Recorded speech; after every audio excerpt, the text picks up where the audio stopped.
This is 365 Sports, powered by Sikkim365.com. Welcome to the Triple Option. Here's your host, Paul Catalina. Welcome in. Our Wednesday regular, Stephen Simcox, joins us now. Stephen, so happy to see you. Locked on TCU. Is it Locked on TCU or is it Locked on Horned Frogs? Horned Frogs. Locked on Horned Frogs. I'm sorry, I didn't mean But to. if you search Locked on TCU, I'm sure you'd find it. Yeah. Google helps you sometimes. Yeah. It's like somebody's there goes, frickin' Simcox stole my thing. Oh, I'm going to do this. Screw you, copyright lawyers. Yeah, I guess I didn't look into that too much. Maybe there is somebody doing a Locked on TCU. Yeah. Just a disgruntled person that I don't know about. Yeah, the guy who didn't get the job there. But, Stephen, interesting week last week in college football again. We're heading into a week that is kind of dull by comparison. Mm-hmm. Schedule-wise, there's not a lot of big, Titan matchups in that.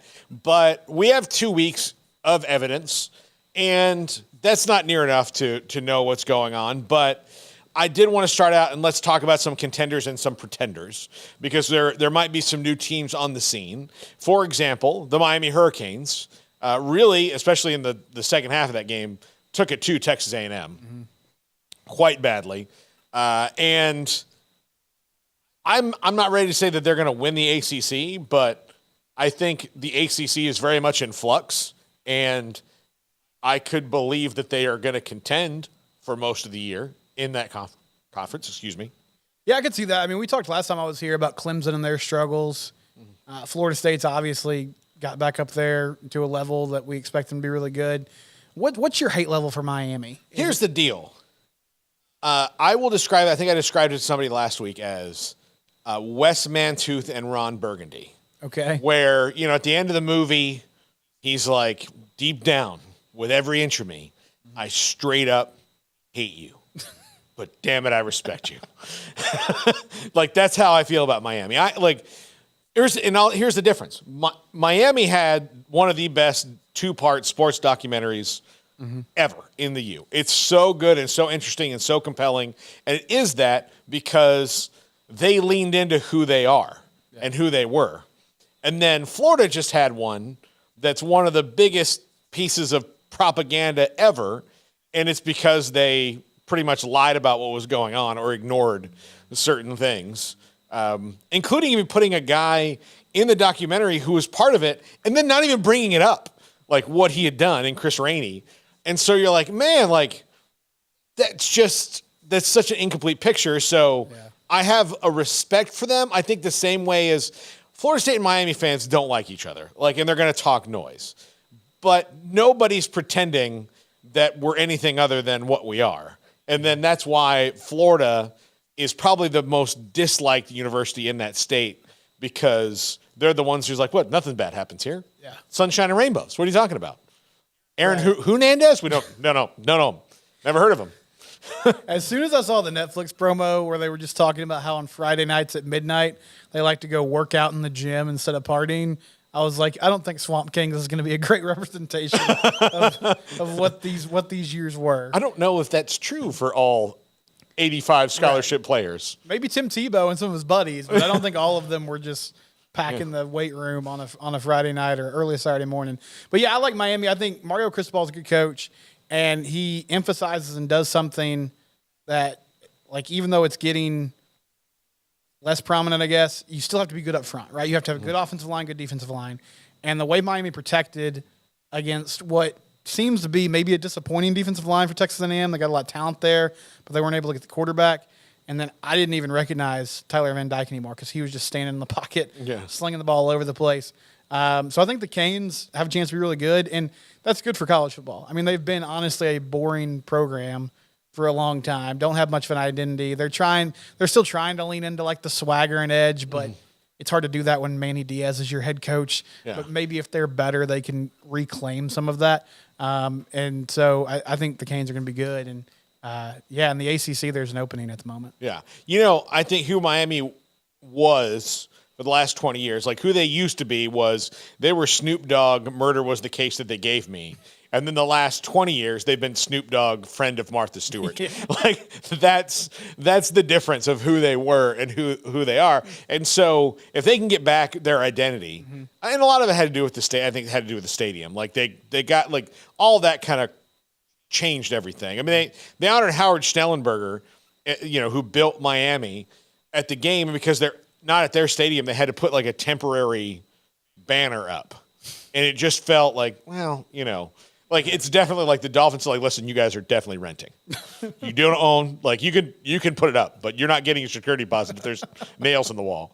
Don't do that. Like we don't want to lose the deposit. So that's what kind of, but if they can get that swagger back, and if that swagger eventually leads to a Miami Hurricanes only stadium, which I don't think is likely to happen because Miami politics is a weird thing.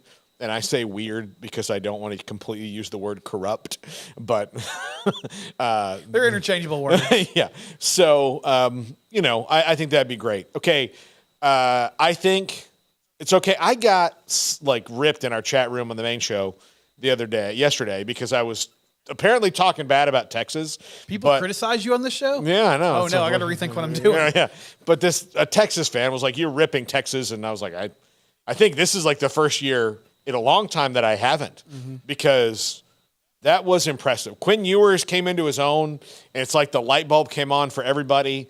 Obviously that, they haven't done anything big yet other than beat Alabama, but they haven't done those things in the last decade or so.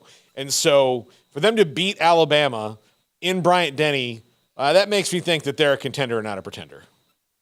As much as it pains me to say it, I agree with you. I'm one of the biggest Texas haters around. I don't want them to be good. Yeah. But I mean, what are you going to say? Even with the limitations that Jalen Milroe has, they still went and punked Alabama in Tuscaloosa, and that's not something that honestly Big 12 teams have shown capable of doing. That's not something that Texas has been shown capable of doing. And so the way that they played was super impressive. Quinn Ewers looks a lot more comfortable. They've got great skill guys. I mean, they look the part. Like, could they stumble at some point during the Big 12 schedule? Of course they could. It's going to be a gauntlet, just like the week-to-week grind, not necessarily the teams by themselves. But, man, they have all the pieces. And it's not just fluff and, like, hype about the brand Texas. It's because they legitimately have players on both sides of the ball. Yeah, it's pick your poison on offense. They're really lethal. I think there's two teams at the top. I think Georgia and Michigan, I think, are contenders, but we haven't seen them play anybody yet, and we won't on either one of them for a little while. Right. But I do think that come the end of the year that they're going to be pretty much rolling along. So don't get the takes too hot. Don't tell us Georgia's. I mean, Georgia's good is quite the ledge to step out on. But other than that, look, I'll let you start with this one because I don't want to seem like a homer. But from your perspective, Florida State has 2 wins, 45-24 over LSU, and then 66-13 over Southern Miss.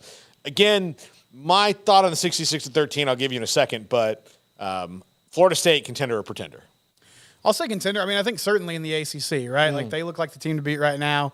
College football playoff-wise, I don't know yet. I want to see a little bit more of them. I think the jury's still out. But that was super impressive what they did against LSU. They followed up with a win that they should have, but they won that game convincingly. I wasn't a big Mike Norvell believer, but it was mainly just because I didn't feel like I knew who he was or what I thought his teams wanted to be, like what their identity is. But they're tough. They're physical. They got a good quarterback. I think Florida State's in a good position. Yeah. I'll tell you, here's what I take away from Southern Miss. Florida State has now for years let teams like Southern Miss come in and take them into the fourth quarter, and where you're like, all right, like, turn it on, guys. Like, all right, like, this is the biggest game of their season, and let's, understand that, like, you're going to get their best shot, but, make sure that, like, where they are. And from the jump of that game, they did. I mean, Mike Norvell had a really interesting strategy, and he was rotating the guys in who were going to play later in the game with the first team in the first quarter. So kind of like a preseason game. Yeah, my friend was like, hey, I just turned it on. Is Keon Coleman not playing? I'm like, he's been out there, but so have every other wide receiver has run through. Yeah. And so every running back's run through. Like, the fifth running back had a carry before halftime. All those things happened, and they were able to just, like, put the pedal to the floor really early and then just keep that rotation going. So, Yeah, they're rotating 8 offensive linemen through during the game. I mean, that means that they're confident in their depth. They have Boston College this week, and then they have to go to the other Death Valley or the fake Death Valley, as Garrett wants me to call it, which might be, I don't know. And if they go 2-0 against Tigers, then it's kind of on. I would say. They play. What's the other tough ACC game? Do they play Duke this year? They play Duke and they play Miami. Okay. So they like Duke and Miami are. So they're going through all the contenders in that league. Yeah, except for North Carolina. They don't play North Carolina. So we'll see. North Carolina is 2-0. A lot of people thought with Drake May they might be a contender. I'm going to say they're a pretender. Yeah, I'm not ready to say they're a contender. I still have questions about UNC's defense. Mike Brown's done a nice job there. Two back-to-back App State panic attacks. Yes. And App State's a good program, obviously, but that's a game you would think you would win more convincingly. They got a great QB. I think they're going to be able to score with anybody. I just don't feel like they're a complete football team. Yeah. That opening win against South Carolina was impressive. Yeah, it was. But I don't know if they're going to be like week to week. It might be just kind of a different thing every week. Okay, Texas A&M took that loss. They were already not like kind of down the list. Do you think this is a team that's going to struggle to get back to their baseline of 8-4? I don't think so. I mean, like, it wasn't a good performance, but I don't think these people are great people, but I think they've assembled a good coaching staff. Yeah. Bobby Petrino's a good play caller. I mean, eventually this has to work, right? They're like the Suicide Squad of coaching staff. They really are. Yeah. Yeah. Or it's like a halfway house for coaching hires. Yeah. You gotta, get your reputation back and go on. But I still like A&M. They're a young team at some of the skill positions. I mean, I don't think they're going to win the SEC or anything, but I feel like they could finish 9-3, maybe surprise some people and win some games they shouldn't. We'll talk about this later, but the SEC doesn't appear to be just the, bare knuckle brawl that it might typically be. Yeah. And so maybe there's an opportunity for them to catch an upset here or there. Yeah. Let's see. Who we not talked about yet that might be a contender that's 2-0?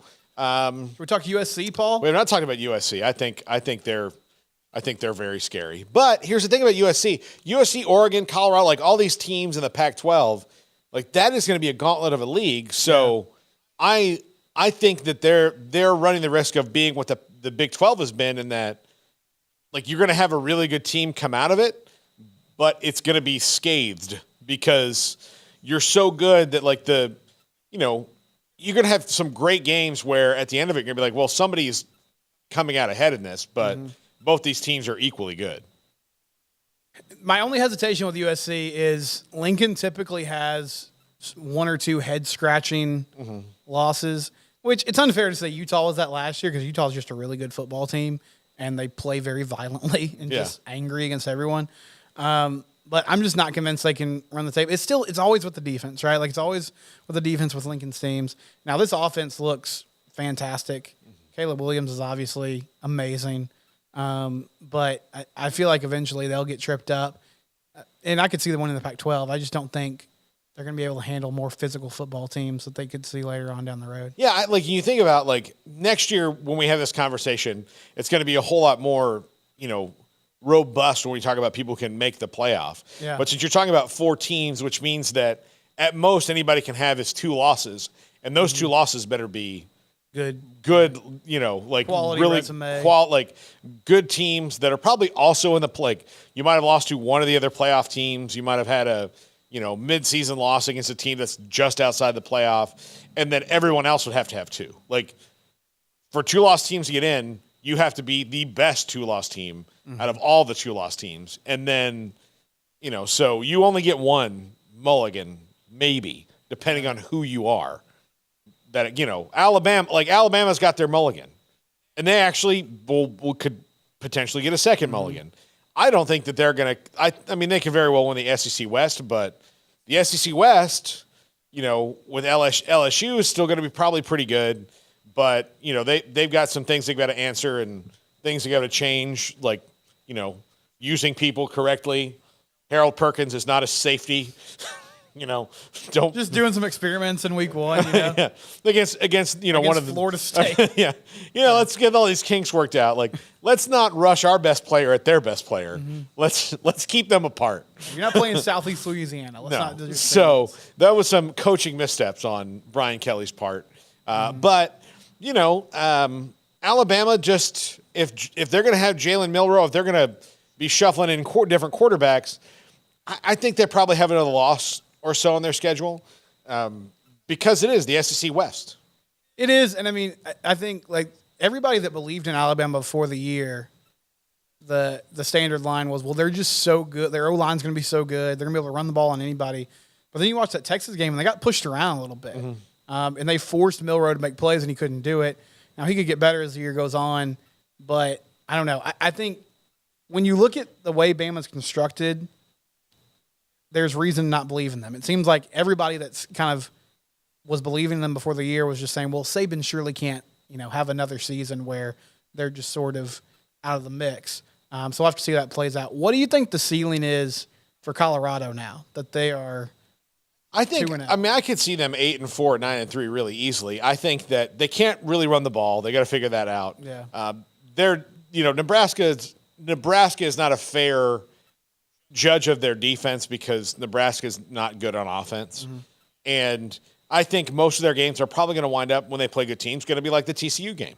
Right. Because TCU's good and TCU can score. So I think there's going to be a lot of 45, 42s in their future. And they might win them, but sometimes they haven't and no offense to Chandler Morris here, but he's not Bo Nix and he's not Caleb Williams. What? And he's not DJU. So, right. all those things are coming down the pipeline at them for teams who have done it together longer. So, I'm curious to see what happens when – I do think they caught TCU – they caught TCU perfect. I mean, they really did. And play the kind of game that you're going to have to play to beat TCU. Yeah. So, then, of course, Nebraska is kind of a different thing. I know by saying this and saying that they might not – win all their games. Why are you such a hater? That Shadur and Dion are now going to be like, well, I mean. You didn't believe. Do you believe now, Paul? Yeah. So. I'm also curious. I know Sean Lewis was doing some different things the first couple of weeks because he had this advantage. Obviously, there's all that tape on Kent State, but he was doing some different personnel groupings, especially 10 personnel that he didn't do at his previous stop. And so as that film gets out there, I think their offense is going to be good, but maybe they don't score 40 points each and every week, right? And you already saw that rhythm and flow slow down a little bit against Nebraska, but they're much, much improved. And I mean, the experiment's obviously working. Yeah, they have enough athletes to where when it's that guy versus your guy, that guy can win a lot of the time because Shadur is really good, Travis Hunter's really good. They've got guys who can win. So sometimes it's just about hitting those big plays, but they've got to be able to run the ball. If you want to especially if you want to beat USC, you're going to have to be able to run the ball on them. If you want to beat Oregon, you're going to have to be able to run the ball on them.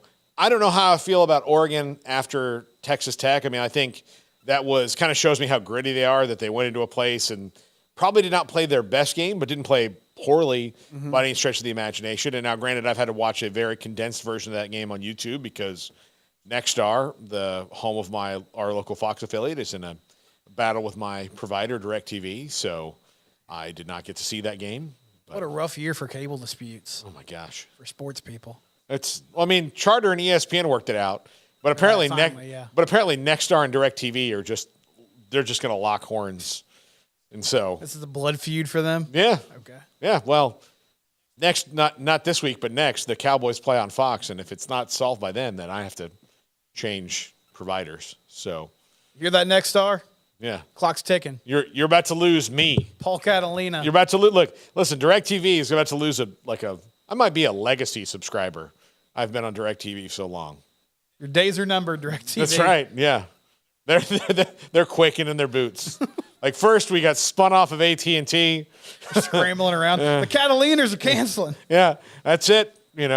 Get Fox on the phone. They might be the ones who are secretly calling my wife and telling her I don't know if I want to change. I like the way that I like this DVR. I like how this They're works. planting seeds, They're just sending propaganda to Amanda. causing division in the home. Like, hey, we could save a lot more money. Do I have to learn a new DVR? Well, I mean, yeah, it's probably not that bad, but I have stuff saved on this one. Right. Man has to have a code for sure. Yeah, so yeah, we'll see. We'll see. Yeah. Well, can you get them to like lower our rate a little bit if they're talking to you? Yeah. Listen, DirecTV, if you call my wife and give her a good offer, then maybe we can talk again. But it's coming to a head there. Yeah. But Oregon, I do like I'm big on them. I think that they're going to do well. Dan Lanning is a really good coach, and Bo Nix is really fun to watch and legit Heisman candidate. Not like, even though they're putting his face up all over New York City to make sure the Downtown Athletic Club knows that he's there. But I think he's a legit Heisman candidate. He's going to have big Heisman moments because that's just what Bo Nix does. In big games, he's going to throw like a 38-yard touchdown pass while he's falling out of bounds and, like, oh my gosh. So Maybe a pick too, but Yeah. he live with it. yeah. Oregon with a very modern advertising strategy of billboards. Yeah. They're also like taking out ads in the paper and stuff. But I like Oregon too, and I was actually really impressed with that win because it's one of those, okay, Tech at home, coming off a puzzling loss to Wyoming. They need that. They need that football game, and Oregon was able to control it for the most part. They're obviously trailing at different points, and then ultimately win it and force Tyler Shuck into some bad decisions. So I think the way their defense is playing alongside a different variation, but a typical kind of high-octane athletic offense that Oregon has, they're going to be good. But there's just so many factors in the Pac-12 right now because there's legitimately really good teams. All right. I'll throw in one more contender for you. Notre Dame with Sam Hartman. How do you feel about that? They look great, and I like Marcus Freeman, but I just can't buy into the Fighting Irish. I don't know. I mean, and I know they play good teams. Like, I get it, but the independent schedule just makes me distrust them. Well, look, they've got Clemson. They've got USC. Yeah. And I'm leaving somebody else out. That if they win those 3 games, there's no doubt, sure. There's no doubt that they are. But, in fact, the USC Notre Dame game, the winner might be in the playoff. So those games, that one's going to be interesting to me because they do play a lot different style than USC does. And so can Sam Hartman hang with Caleb Williams? I will say, as a big Sam Hartman stan, yeah, I think he can because he's kind of this, like, as a fan of a team who's lost to Sam Hartman, he's maddeningly efficient and maddeningly clutch in certain moments. And not even in like, oh, they got to have a touchdown drive and they like, oh, if they just convert 2 first downs in these 5 minutes, like there's no way you're going to be able to come back and score even if you do get the ball back because he's going to put like, they're going to punt the ball into the corner. You're going to have a 93-yard drive to score a touchdown just to tie it. And he's going to get these 2 first downs and he's going to get them like that. And you're like, well, crap. Right. And so, like, that's why I'm maybe more of a believer in Notre Dame than most just because of Sam Hartman, because I do think he's a difference maker, not in the Caleb Williams level way, but in the, like, totally boring, like, oh, we need to get the first down here? Oh, I can do that. No problem. Call this play. Okay, done. Yeah, he's kind of like a CPA, and I say that in the best way possible. I mean, that's going to be his future job. Just he gets it done. I think they're better than Clemson. The USC game will be a huge test, but, I mean, they look the part for sure. Yeah, they absolutely do. When we come back, the Pac-12 went to court. We'll update everybody on that and what that means and discuss let's say Oregon State and Washington State win this and win control of the name. Does that mean that they are the Pac-12 and whoever they add is a Pac-12 team and that means that they're an A5 again? That will be interesting. This is the Triple Option on 365 Sports. If your business is like most, you need things done quickly. But if you're still tying your critical applications together on multiple shared public networks, you've probably been feeling the slowdown. And that's no good for business. A private UPN fiber network can get you and your business moving at the speed of light. Whatever you need, we can build it. Internet, Metro Ethernet, Waves, dark fiber. We deliver custom private networks and are focused on business customers only. Our next generation 100% fiber optic infrastructure offers you low latency and ultra scalable bandwidth with speeds up to 100 gigabit to run your critical applications. Your connection won't be limiting your performance anymore. It's diverse and scalable, so it can grow and change as your business grows and changes. And with a secure carrier-grade private network, you'll have all the reliability you need. Contact UPN today to learn more. Fast just got faster. This is 365 Sports, powered by Sikkim365.com. Welcome to the Triple Option. Here's your host, Paul Catalina. Alongside Stephen Simcox of Locked On Horned Frogs. That's right, Paul. Yeah. Just trying to get all the gestures right. Is that a uniquely Texas thing, the hand signs for every college? No, I think everybody, but like Texas might have like helped it flourish. Okay. You know, gig 'em and hook 'em, and Houston has one. Give me 3 hand signs for schools not in Texas, then. Let's see. Okay. Chomp. There's one I won't do. And then there's that. And then, I mean, that's just the schools in Florida. Right. I'm sure. Yeah, it sounds like you're copping out on the third one there, Paul. Oh, yeah. Ohio. Yeah. Ohio. Do they walk around I'm not doing going to that? let you get me on video doing the chomp. I wasn't trying to get you to do the chomp. Yeah. I really wasn't. There. That's what they get. They get baby shark. They get baby shark. That's what they Gator get. fan 2565 is like clipping that right now. That's what they get. Like, look at what Paul did. Yeah, absolutely. Let's see. I'm trying to think of. Wichita State has one, but I don't know if you can do it in When TCU played polite LSU, company. when TCU played LSU a few years back, a lot of their fans were just giving me the middle finger, which I thought that was a weird hand sign. Yeah. But That's what it is. That's what it is. I guess that's what they do. I don't know. Yeah, I don't know. Like I was at Alabama. I don't think they have one.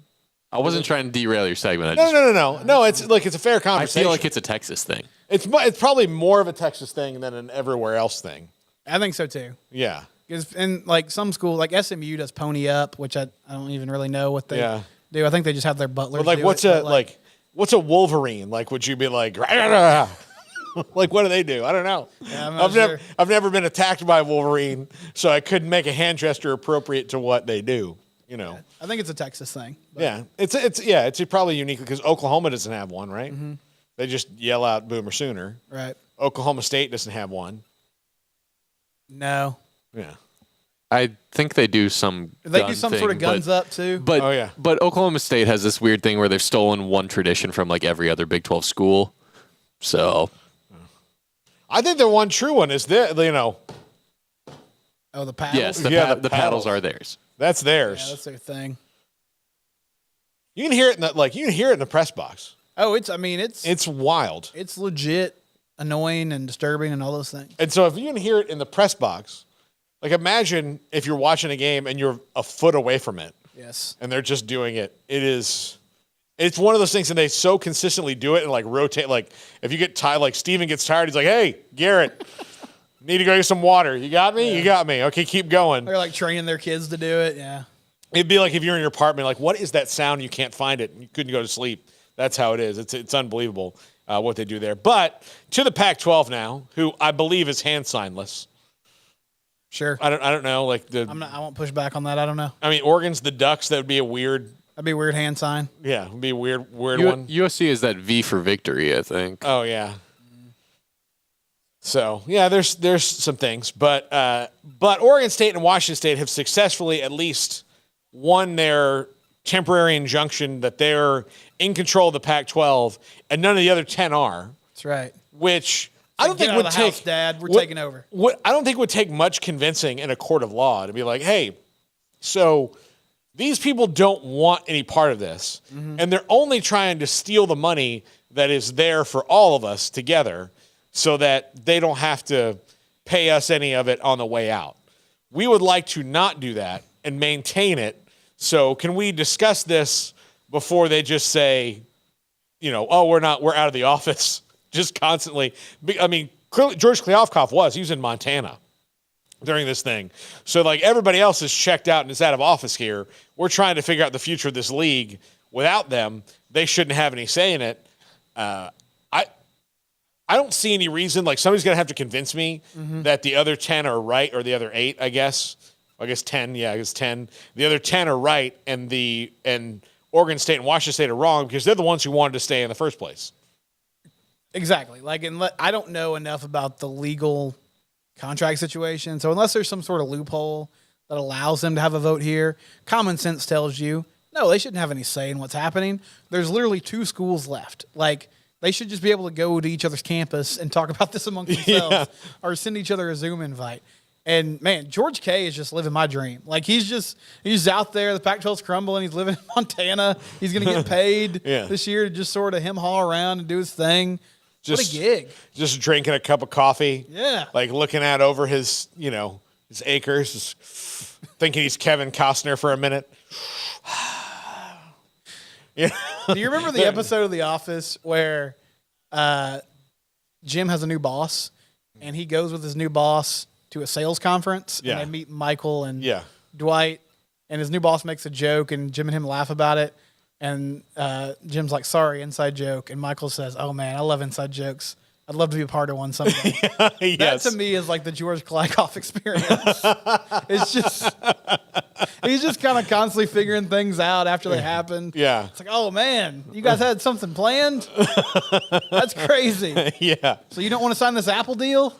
Yeah. Well, good luck. Yeah. But no, I mean, Washington State and Oregon State should have full control over the situation at this point. Okay, so now, say Washington State and Oregon State retain control of the Pac-12 name and the Pac-12 brand, and apparently 4 television studios that they have in San Francisco.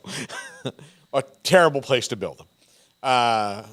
Then the Pac-12 networks. So they retain their hold on that.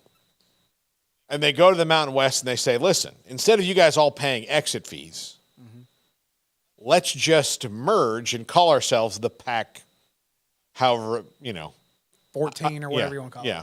I don't know what, whatever, how many teams there would be in that league at that point. And the Mountain West says, sure, Gloria Nevarez, absolutely wonderful and capable commissioner who's on her way up in the college athletic world. You're the commissioner of the Pac-12 now and not the Mountain West, and we can retain the Mountain West brand for other things if it ever comes into play. But we're the Pac-12 now. That's what we are. Can they now turn around to the College Football Playoff Committee and all of the other conferences and say, we're still the same. We would like Autonomy 5. We want the same units in the NCAA tournament. All the things that we had before as the Pac-12, we are going to retain them because we have fulfilled that contract. What do you think the other ones say to them? I mean, in theory, they can say that. And I don't know what the defense would be unless they're going to get real blunt about it and be like, hey, this is a very different conference, and we're not giving you guys that same type of status. But, I mean, from a, procedural standpoint, I don't know what legs the CFP committee would have to stand on other than just to admit that they don't think the league is nearly as good. And, listen, it would take a huge hit, but that seems like the shrewdest thing for Oregon State and Washington State to do. It gives them, they have a built-in advantage over these schools that they would be joining. It gives them a clear path to an expanded playoff. And, that was kind of the point of the expanded playoff, was to give conferences, have that automatic bid, give conferences the opportunity to get in and have teams that are available. So I think it could work. Now, obviously, fans are going to make a big deal out of it. They're going to be like, no, it's not the same thing. I'm sure some of the commissioners would have something to say about it. But just from a logical sense, they could make that claim. I don't see why they couldn't. Yeah, I think the loudest would be the Big Ten and the SEC, who of course are going to try to get 4 teams in of 12 every year. They want to do their own thing anyway. So. Yeah, so they're going to be because that would eliminate the 4th best team in their league getting in, in one of them. Maybe both, depending on the year. But that to me would be interesting to see them say, look, by the terms of our contract, as long as we have this many members, we are still the Pac-12. And by what we've negotiated, because the Mountain West is not actually exiting. They're just going to all join the Pac-12 at once and then, probably take the TV deal, which is far less than anything they're going to get, but they can still say that we're going to get, as the other 4 leagues have. But if they just said, like, hey, this is the Pac-12 now, then I wonder how the CFP tries to bend around that, because the whole thing about the college football postseason is it's been a mad dash to keep teams like San Diego State and Boise State out. Yeah. Because they don't know what to do with this money. They don't deserve to be here, And so that would maybe make everybody have to really show their cards, where, they have to say the quiet part out loud, where it's like, all right, look, we just don't want to share with you. Yeah. We don't respect you. We don't want to share with you. We've been keeping this all for ourselves, and if we have to make an exception for you now, then it's just going to start a slippery slope of where we can't be as greedy as we wanted to be. So if that happened and they said no, the CFP says, no, you're not, like, that's not who you are. We understand the point you're trying to make, but this is not. You can get one of the at-large bids, Yes. but you're not going to be an automatic qualifier. Is that the first step? I mean, I know we're already, like, the first step. There's been steps taken. Is that another step to the Super League? To the Super League, yeah. Is that the direct pathway to the Super League? Probably, because then I assume you have another lawsuit, like the Pac-12 or Mountain West, whatever. Yeah. Takes legal action against the committee. Yeah. So then they, it's going to get muddled, and then it just makes everybody start to admit, which then it starts to get to the point of schools have to decide how much they want to spend on football. I think it would be maybe not down the road to the Super League. Before the Super League happens, they have to break football off of everything else. And this is something they could have done 25 years ago, when football started being clearly, maybe even 30 years ago, clearly different than everything else. Like, for a long time, you could convince yourself, like, look, there's just more players on a football team, but we treat it just like we do every other sport. In 1977, that's probably applicable. Mostly true, yeah. Mostly true, But then when cable TV comes along and they're like, well, instead of like 3 games being on television each week nationally, we're going to put all of them on, like as many as we can, and then more and more and more and more. And then it got to the point where there's so much money coming into football that it's not the same. Like, it is not the same as track and field. It is not the same as swimming and diving. It's not the same as soccer. We got to stop treating it that way, because that actually hurts the other sports, because you have to treat it that way. So just move it out, run it as its own thing, and then see where it goes from there. Would the Pac-12 Mountain West Zombie League, do you think they would scoff at the idea of streaming only, or do you feel like they'd see that as an opportunity? Or would it just all be about the money? I think it'll all be about the money. Like, I doubt Apple's going to come back to them and give them the same deal. Right. And the Mountain West already has a television deal, so I don't think they would scoff at it. I think they would see money as money and just go for it. I think the bigger thing would be for them playoff access. Money is money, and let's see where we are when the shakeups happen again. Yeah. So keep going, because that's where they have to really see their future, because I'm happy that Oregon State and Washington State are able to call the shots here a little bit, because clearly this was all, like, they're the only ones who were negotiating in good faith with the Pac-12 the whole time, because they didn't have, I mean, they might have tried, but I guarantee you it was like, you have reached the office of Brett Yormark. Yeah, there wasn't a clear exit strategy for them. Please leave a message and I'll get back to you as soon as I can. Go Big 12. Yeah. And then I've got 9 messages from Oregon State and Washington State. I'll get back to those later, like kind of a thing. Yeah, they're talking to Arizona and they're like, Brett's mailbox, it always says it's full. Yeah. it won't allow me to leave voicemail. Yeah. And Arizona's like, weird. Yeah, strange. Weird. Yeah. Technology, man. Yeah, like, just text him. So, yeah, there's that's going on with them. So I hope so, and I agree. Last week with Jake Dykert, when he was like, "Look, this is a Power 5 team. They are Power 5 players, and they deserve to be in the Power 5." They beat Wisconsin. They were in control of that game the entire time. And like they deserve that. Like they earned those things. And so to have a bunch of people who are not out there working at football, making these decisions over your head, and then just one day you wake up and be like, oh yeah, by the way, next year you're going to have less opportunity than you did this year. Then it sends everybody else like, part of that is also like, hey, good Washington State players that are transfer eligible, like please come here, get in the portal. Same with Oregon State. Like, those things, that's just the unfortunate side of college football right now. And I'm glad that the little guys, so to speak, might be able to fight back a little bit for a little while and stave off what would be, I don't know. I hope that if the Super League comes around, I'm old enough to where I don't care anymore. And you're just like, oh, it's years like, all right, kids, turn this on for me. Just ask Alexa, Grandpa.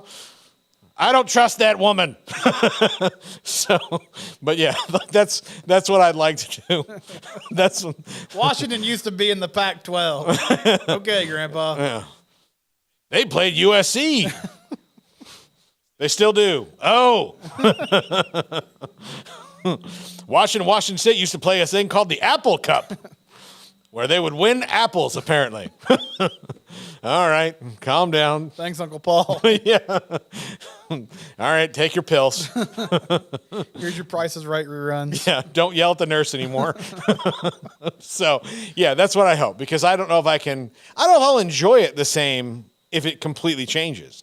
And I think the one thing TV networks do miss out on, Stephen, and it's not completely their fault, but when they're trying to these leagues start negotiating and they leave it behind, and even the leagues, that regionality matters. That sure it does. TCU doesn't like Texas because they're both in the same state, and that TCU feels probably different about Iowa State because they're not in the same state. And yes, they're in the same conference and they don't care for each other, but it's not to the same level. TCU fans didn't grow up, going to high school with a bunch of people that went to Iowa State, maybe a couple, but a bunch of people in their high school went to Texas, and there's rivalry there. They're going to miss that part, and it's going to make it really strange. They are. They're missing kind of the secret ingredient to it, which is, this is not the same level of professional sport, but there's a pageantry here.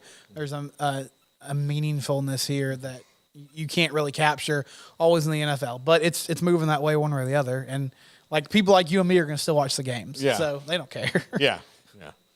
Bring me my figs. It's all I can stomach. You should just do the entire next segment as a grandpa just ball. An old grandpa ball. My nurse is from Korea.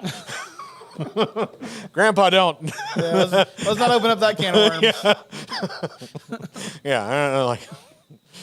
Where's Judge Janine Pirro? She on?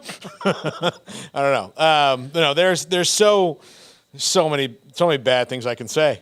I don't want to get down that road. Yeah, Stephen. Let's not go down that trail. I might be in trouble. I'd like to come back next Wednesday. Yeah, so. right. All right, when we come back, is the SEC down? Are they down? Can we finally say maybe it just means the same in the SEC this year? This is the triple option. If your business is like most, you need things done quickly. But if you're still tying your critical applications together on multiple shared public networks, you've probably been feeling the slowdown. And that's no good for business. A private UPN fiber network can get you and your business moving at the speed of light. Whatever you need, we can build it. Internet, Metro Ethernet, Waves, dark fiber. We deliver custom private networks and are focused on business customers only. Our next generation 100% fiber optic infrastructure offers you low latency and ultra scalable bandwidth with speeds up to 100 gigabit to run your critical applications. Your connection won't be limiting your performance anymore. It's diverse and scalable, so it can grow and change as your business grows and changes. And with a secure carrier-grade private network, you'll have all the reliability you need. Contact UPN today to learn more. Fast just got faster.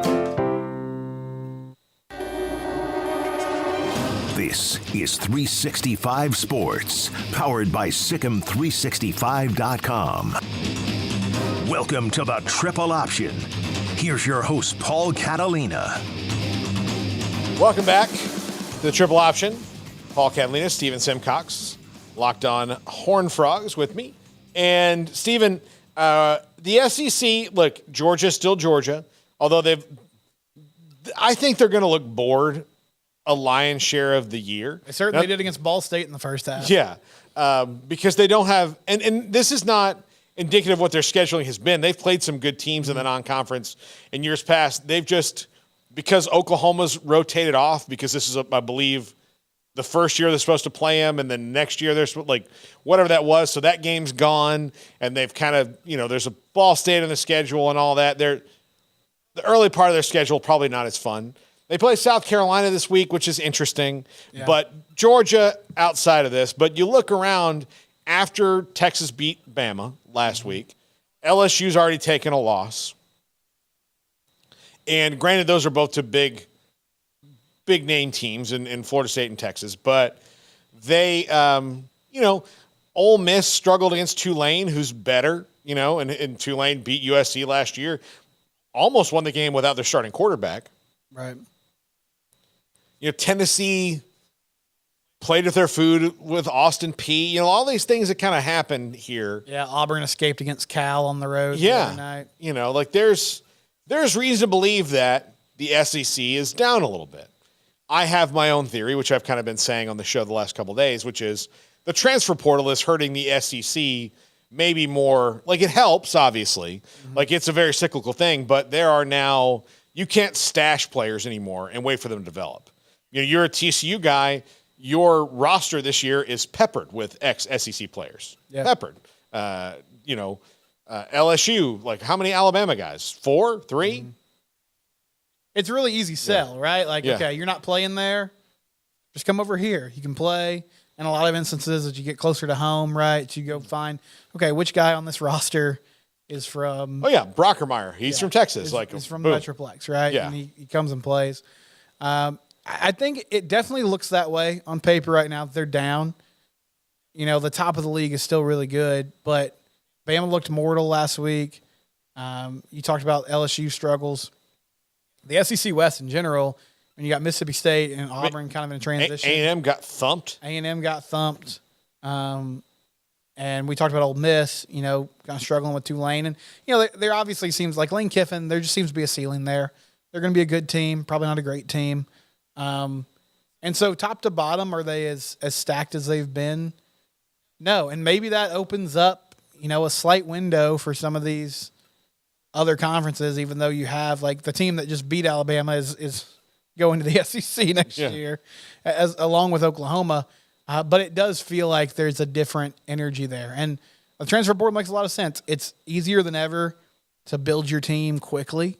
And the best way to do that is to just find talented players from other teams. So where are you going to find that talent? You scour the rosters of the best teams in the country. Yeah, and look, for example, a guy like JoJo Earl, who's at TCU right now. Mm-hmm.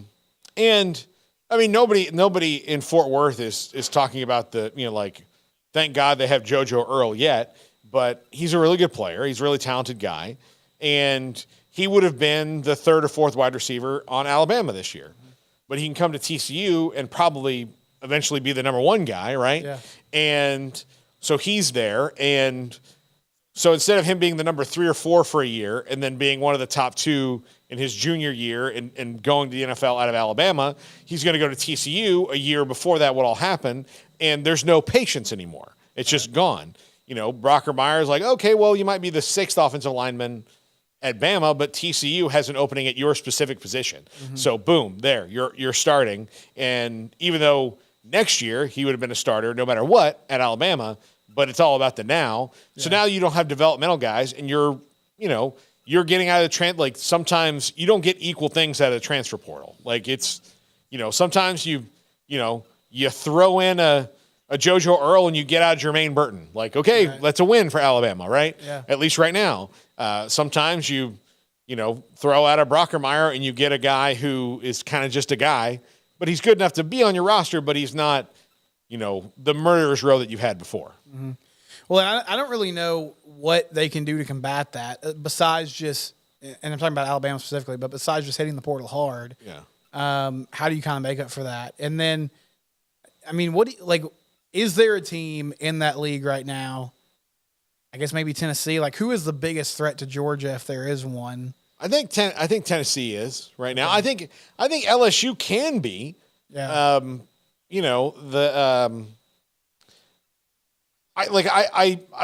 don't want to put too many eggs in that first game basket on either side of it, but because I do think LSU is going to be really good, and if they get things right, I mean, they've got a really good quarterback.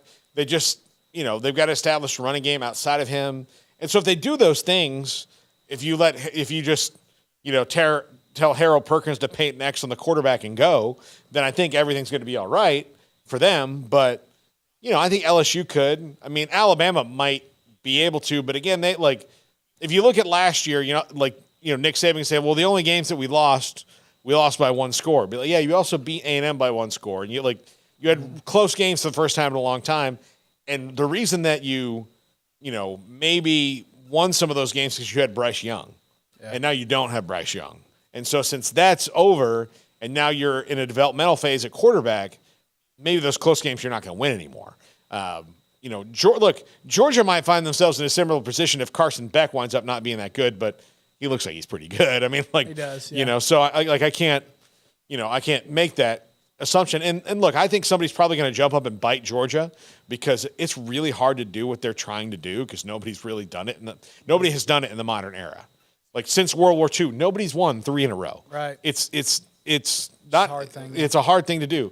And it's harder now with all the parity that exists, and they lose transfers. They're going to lose a couple guys that, again, may not go help anybody win a national championship, but Georgia replaces them with somebody who's not ready to compete at that level yet. They've got to develop them. And that's really the rub here because I agree with the premise of what you're saying. Mm-hmm. But the bottom line is, if Georgia three-peats, nobody's going to care. Like, from a narrative standpoint, nobody's going to care that Kentucky struggled against Eastern Kentucky this past Saturday, right? Like, they're just going to wave the SEC flag again because it's like, well, we won the championship. And that's kind of been how it is for a long time. And so that's really the key, I guess, from a national standpoint for the league. But I think if you put a magnifying glass on the teams top to bottom, you are seeing a drop-off or just other people closing the gap, which hopefully is good for college football and what we were talking about with, a super league maybe eventually forming and all the haves and have-nots.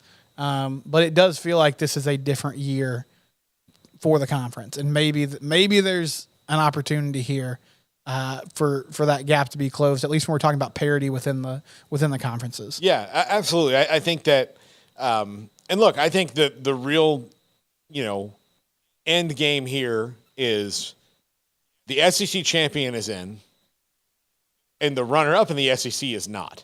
Like, if there's just one SEC team in this, then maybe mission accomplished.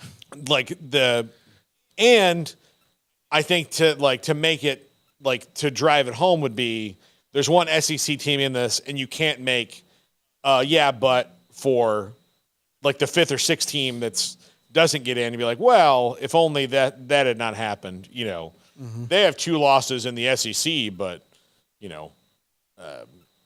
Michigan has only 1 loss in the Big Ten, so, even they're splitting hairs to that point. So if you have an SEC team, a Big Ten team, a Big 12 team, an ACC or a Pac-12 team in the top 4, and then you're not talking about another SEC team in that top 4 at all, then I think that, maybe everybody else is making a dent. I know it's super early. Do you think Hugh Freeze could get Auburn to a place where, they had a run there. It was once a development cycle. They were national championship caliber. Do you see that trajectory for them again? Yes, if he can avoid